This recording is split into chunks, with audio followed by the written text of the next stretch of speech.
fruit, practical strategies to drive short to medium term revenue without the heavy lift.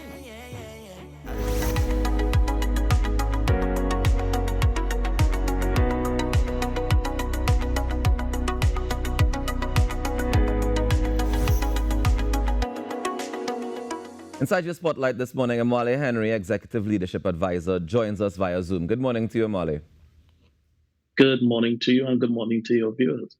Thank you so much for joining us, Mwale. Now, with traditional tax revenues like land and building taxes off the table, no revenue authority operational, and no major energy projects on the near horizon, Trinidad and Tobago seems to be facing a revenue squeeze. The debt to GDP ratio is climbing 55.5% in 2023 and projected to reach 64.5% in 2024. Now, even as our Heritage and Stabilization Fund stands at 20% of the GDP. In this climate, the ministry and private sector are now looking for low-hanging fruits, quick wins that can stabilize revenue and stimulate growth. Can we unpack 5 strategic opportunities that we can present to help with this situation?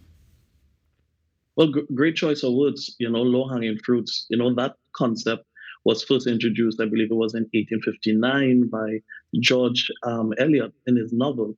And the key concept of driving revenue or getting quick wins, which would be a great win for this administration, we could borrow from President Trump's tactic where he's using the Alien Enemies Act of 1789 to get quick wins on immigration. So for me, when I look at the strategies that would be key, is having the right people in the right seats.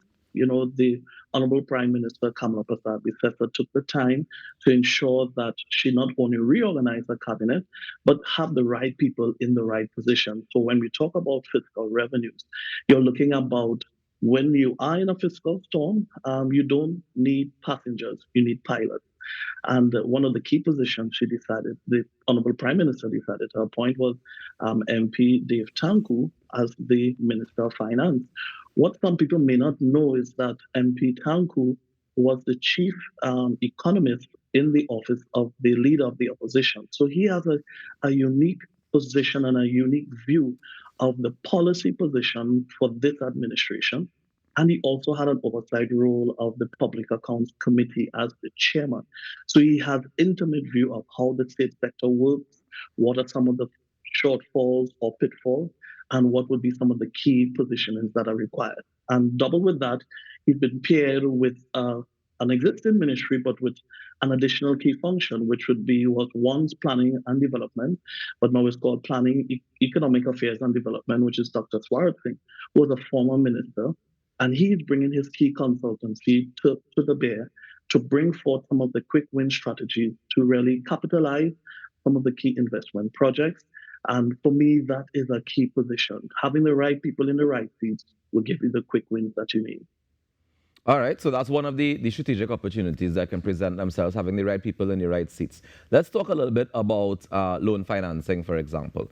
Okay. Given our debt concerns that I just mentioned earlier, is loan financing from institutions like the World Bank still a viable source of revenue? Should we be looking in that direction at all?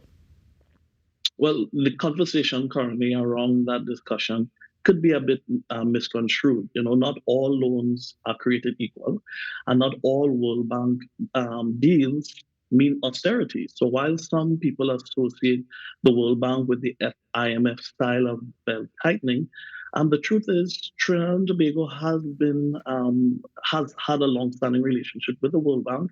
I believe as of April 30th, 2025, we've had about 23 World Bank projects that have been funded by the World Bank. It's valued around $354 million US, which targets like infrastructure development and just support economic resilience. So World Bank financing is something that will be key. What we have to pay cautious attention to is what type of World Bank financing. And it's usually in around 3 categories. So you have like investment loans, so they focus more on what we call technical upgrades. So that does not come with austerity measures, but more very key use of the money, meaning the money goes for what it was intended for. But development policy loans, they come with some criteria. So they may be what we call some restructuring that will take place, or some amendments towards what you would use like subsidies. But the final one, to your point, would be what I call country-specific negotiations. So both parties can negotiate the terms, and before you sign, you know exactly what you're signing to. So to your point, it is a necessary tool in terms of bringing financing. Once used wisely, you know, it's not austerity, but it creates some space, fiscal space, and agility. Just to stick on this point for a bit, what is it that the World Bank would be looking for in terms of separating the difference between investment opportunity versus development opportunity? Good question. So, for instance, you mentioned earlier, you talked about the Revenue Authority. The present government has taken a position to pivot from using the former administration strategy of developing an entire new revenue authority to increase efficiency in tax collection. However, their policy position is let's strengthen the current BIR, let's strengthen our current customs and excise duties. So the World Bank will be interested in how can you optimize efficiency with existing institutions to create efficiency, to create as the stated objective, to increase tax revenue and to increase tax collection. So those types of projects, one you are looking at what is capitalization of a project that brings forth some form of fiscal plus. Developmental investment loans are targeted towards such projects. But when you talk about developmental loans, that may cause what they will want, whereby what are you spending on and what can you be more efficient on? And that will cause you to either move away from subsidies as they don't see that as a fiscal priority. So it all depends. If the government strategy is towards investment, we can have what is called technical upgrades to current institutions so that we get a quick win and increase efficiency. All right, I hear you. When we talk about getting more revenue, we've seen places like Barbados and Jamaica and even Costa Rica, they've cashed in on inviting people to come and work from their islands. They're inviting people to be digital nomads. Can we cash in on something like that, or is that not on Trinidad and Tobago's radar at all? Well, this is a fun subject matter for me. You know, the Trinidad is a unique space for digital nomads. We have the infrastructure, which is the highest speed internet in the Caribbean region. We have a robust private sector. So digital nomads, for those who probably are hearing the concept for the first time, you know, they aren't backpackers. They are mobile professionals who bring their jobs and their wallets with them. So, like in Costa Rica, you just mentioned, they saw a 3 to 4 times than usual spend by digital nomads than tourists. So, yes, we see tourism as a key sector of diversifying and getting quick wins. But digital nomads is like tourism on steroids. You know, they stay, regular tourists will stay for a couple of weeks. Digital nomads, they stay up from 6 months all the way to an entire year, working virtually, bringing their families with them.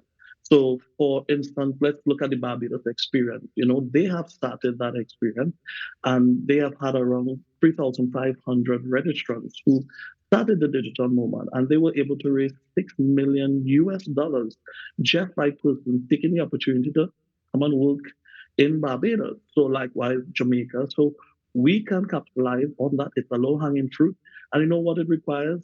A simple adjustment to our Immigration Act, whereby persons can have extended stays under this type of fiscal regime.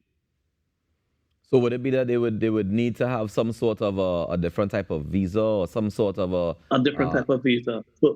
So usually when you would come into the country, a tourist visa, you could stay up to, I believe, 3 months. Digital nomads, you find them in that sweet spot, which is beyond that 3 months. They prefer to stay beyond like 6 months up until 1 year. So our Immigration Act has to adjust to simply acknowledge that type of traveler who wants to stay beyond the tourist experience, because they're going to bring a lot of cash. They're going to be bringing their jobs with them. And, you're going to have that type of visibility and traffic. And they spend, from a fiscal perspective, they spend a lot into the economy as well. Are there any risks involved with that? Because we've seen situations where people have indeed taken up that mantle of coming to work from Trinidad and Tobago, but their jobs don't seem to be really high-paying jobs. Some of them seem to be, taking the opportunity to spend time on the island and have the island vibe and the island fun. But how much are they actually contributing to the GDP of the country? Is that Yeah, a well, risk that we run in inviting the digital nomads in? a good question. So, if you look at the experiences from Jamaica, Costa Rica, and even Barbados of recency, they started this experience since 2022, I believe. And this type of experience attract people who have virtual jobs, people who are consultants, people who want to experience the vacation experience, but they are uniquely experiencing it in a different country. But in order to qualify as a digital nomad, many of these visas they have criteria. So you have to have a certain income level. You have to pay a visa fee. I believe in the Barbados experience, it's around $3,000. Others is around 1,500 US. So it's people who have means, who have steady jobs, who are actually wanting to come and experience a professional environment and have a unique cultural experience at the same time. This is a world trending view. Panama has that experience, so it's not a new market. It's going to be new for Trinidad, but it's also going to be new money for us as well. All right, fantastic. Let's shift the conversation to agriculture because that's something that's been discussed for decades. We keep talking about investing in agriculture and trying to get revenue out of agriculture, being able to feed ourselves and grow our own food. How realistic is it for us to be able to bring in short or medium-term income from agriculture? Well, we must, if you look at the present administration's mini manifesto, which has been adopted into a manifesto and is now what is called government policy, they have a key policy perspective where they want to be able to increase agricultural production and its contribution to the GDP, and moreover, move into export by around 2 billion. They want to be able to have agricultural share in the GDP by 5%, and export revenue, I believe, around 1 billion. So it's an aggressive target. But the question, to your main question, how practical it is, we have arable lands, we have an experienced farming population, we have the fiscal incentives that are presently there. Now it requires the political will to marshal the existing resources towards that type of production. So what's going to be key in order for that to become practical, to your question, which would be short to medium term, there's going to have to be a focus of standardizing our agricultural process, or what we call the value chain. So from the primary, tertiary, secondary to tertiary production, we have NAMDEFO, for instance, who can standardize the quality of our production using our GAP certification, good agricultural practices. And then secondly, we need to have what is called a right mix of manpower. So both youth and experience, and that's going to be key to bolstering our agricultural production. So you need the experience, and you also have young persons who have entered into the field, who are not only trained and certified, but have innovative ideas and are in the space already. And that's going to be an exciting experience. This administration is coming in at a pivotal time, an opportune time, I would say, to not just support farmers, but to ensure that we have that right mix to bring forth the type of production that is required. Nice. Mwale, we only have about 30 seconds left, but I really wanted to ask how manufacturing can deliver that short-term economic growth as well. Yeah, so one of the things we can be proud of as Trinidad and Tobago, we have a robust manufacturing sector. I believe manufacturing was set to grow by 2.7% into 2024. It's been one of the positive performing indicators in our diversifying efforts. So I think right now, because we have a robust manufacturing sector, let's add fire to that fuel. When you look at the St. Anne's Accord, CSME, CARICOM, we have a ready market, and I believe it's just only right that we support the manufacturing sector abilities and threat, and added to my suggestion about agriculture, tertiary products that allows our manufacturing products to not just service our local economy, but also our Caribbean, our CARICOM brothers and sisters. Nice. Well, Mwale, thank you very much for joining us this morning and for sharing these thoughts about the power of low-hanging fruits. We definitely appreciate it. Take care and enjoy the rest of your day. Thank you so much for having me. Not a problem. Ladies and gentlemen, Mwale Henry, Executive Leadership Advisor, has given us some quick points on how we can move forward as a nation and some suggestions for the new administration. We take a quick break and we come back with more on the normal. Stay tuned. Real good. Yeah.